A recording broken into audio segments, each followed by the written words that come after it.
Hello everyone, তোমরা সবাই কেমন আছো? আশা করি সবাই সুস্থ আছো। তো আজকে আমাদের গ্রামের একটা ছোট্ট পুজোর ব্লগ তোমাদের সাথে শেয়ার করব। আসলে এখানে আমার মায়ের ছিল মানসিক আর আমার মা খাটবে প্রণামী, তাই এখানে স্নান টান করে শাড়ি পরে রেডি হয়ে মাকে নিয়ে চলে গেলাম যেখান থেকে প্রণামী খাটবে সেখানে।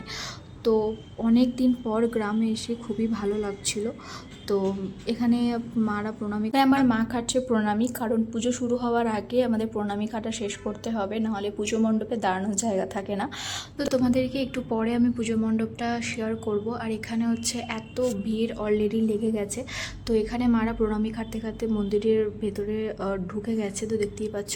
আর এখানে ভেতরে দাঁড়ানোর জায়গা ছিল না, তাই আমি বাইরে থেকে ছোট্ট করে একটা ভিডিও তোমাদের সাথে শেয়ার করলাম। দেখতেই পাচ্ছ এত লোক, কারণ আমাদের আশেপাশে অনেক গ্রাম থেকে এখানে পুজোর জন্য আসে। তো পুজোর সময় কিছুটা থেকে আমি ঘরে চলে এসেছিলাম, তারপরে মা আর ঠাংমাকে নিয়ে চলে গেছি আবার পুজো মণ্ডপে। আর এই সময় ছিল ধান চাষের সময়।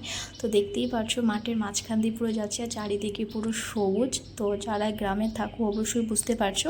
অ্যান্ড মায়ের মন্দিরটা পুরো মাঠের মাঝখানে। তো আমি এখন চলে এসেছি, এখন পুজো শেষ হয়ে গেছে। তো ভালো করে মায়ের দর্শন তোমাদেরকেও করাবো, প্লাস আমরাও করব, কারণ পুজোর সময় ভেতরে ঢুকতেই পারিনি। তো এই হচ্ছে আমাদের এখানকার মা বসন্তগৌরী মা, খুবই জাগ্রত মা। ছোটোবেলা থেকে শুনে আসছি এই মায়ের কাছে যে যা মন থেকে যায় সবটাই তাই পুরো হয়। তো এখানেও আমাদের কিছু মনস্কামনা ছিল, তার জন্যই আজকে এখানে আসা অ্যান্ড পুজোটা দেওয়া। তো তোমরাও এখানে দেখে নাও। আর মন্দিরটা তো পুরো মাঠের মাঝখানে, আমি আগেই বললাম।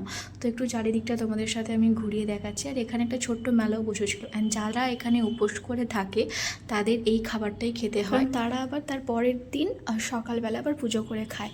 তো এখানে খাওয়া দাওয়ার পর্ব শেষ করে আবার বাড়ি চলে যাচ্ছি। অ্যান্ড এখানে মাকে আমি রিকোয়েস্ট করছিলাম যেখানে একটা ছোট্ট একটা মেলা বসেছে, চলো মেলাটা ঘুরেই বাড়ি যাই। তো তোমাদের সাথে আমি আরেকবার আমাদের গ্রামের পরিবেশটা শেয়ার করছি। দেখো কি সুন্দর লাগছে না, এদিকে সানসেট হচ্ছে, প্লাস এখানে চারিদিকে গ্রিন গ্রিন। তো এখানে আমি আর মা যাচ্ছি, এখানে মায়ের সাথে গল্প করতে করতে আমি যাচ্ছিলাম, আর আমার মা আমাকে কিছু একটা দেখাচ্ছিল।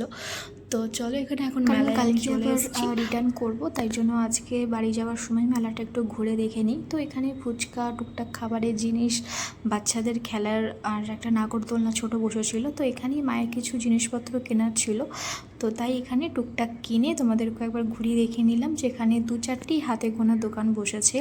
তো এইখানে সন্ধ্যাবেলায় এলে এখানে দাঁড়ানোর জায়গা থাকে না, কারণ প্রচুর ভিড় হয়, কারণ অনেকদিন পর পর এখানে মেলা বসে। তো এখানে বাচ্চারা থেকে বড়রা থেকে সবাই মেলাতে আসে। তো এখানে মেলা ঘোরা শেষ করে আমরা এখন বাড়ি যাচ্ছি আইসক্রিম খেতে খেতে।